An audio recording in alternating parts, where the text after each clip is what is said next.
La matérialisation des limites de la forêt sacrée va se faire par une haie vive.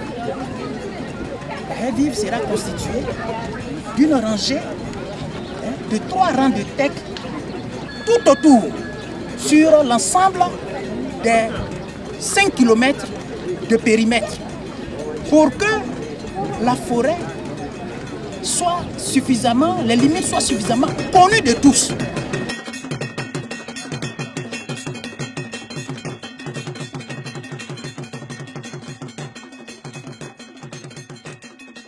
Depuis la création du village, la préservation a été dictée et obliger tout le monde à respecter cette forêt. C'est la forêt qui protège notre village. Donc le développement de notre village dépend de cette forêt. Nous allons continuer la bataille pour la protection de cette forêt qui est aussi notre survie à nous.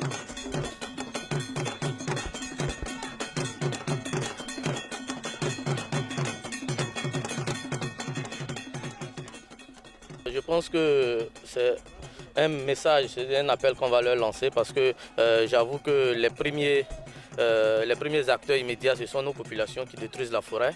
Et donc ce que nous pouvons leur dire, c'est de leur donner toute l'importance de la forêt pour nous-mêmes, pour l'avenir. C'est de leur demander de préserver, d'aider le gouvernement à préserver au maximum toutes les forêts traditionnelles que nous avons pour que notre vie, au-delà, celle de nos enfants demain, soit meilleure.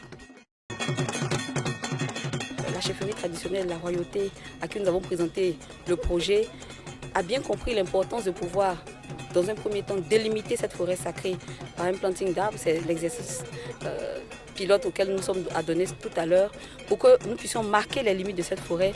Et ensuite, nous allons mener des actions avec les populations de Tabaye en créant un comité de gestion participative au niveau local sous la houlette du sous-préfet de Tabaye pour que cette forêt-là puisse être valorisée. Nous allons apporter un plus en réhabilitant cette forêt par des opérations de planting et d'autres types d'actions parce que nous pensons que nous aurons délimité effectivement toutes les forêts sacrées. C'est l'objet de ce projet. Nous aurons la superficie exacte de ces forêts sacrées et elles vont venir donc grandir l'ensemble des forêts que nous voulons réhabiliter dans le cadre de la politique forestière du ministère des Eaux et Forêts.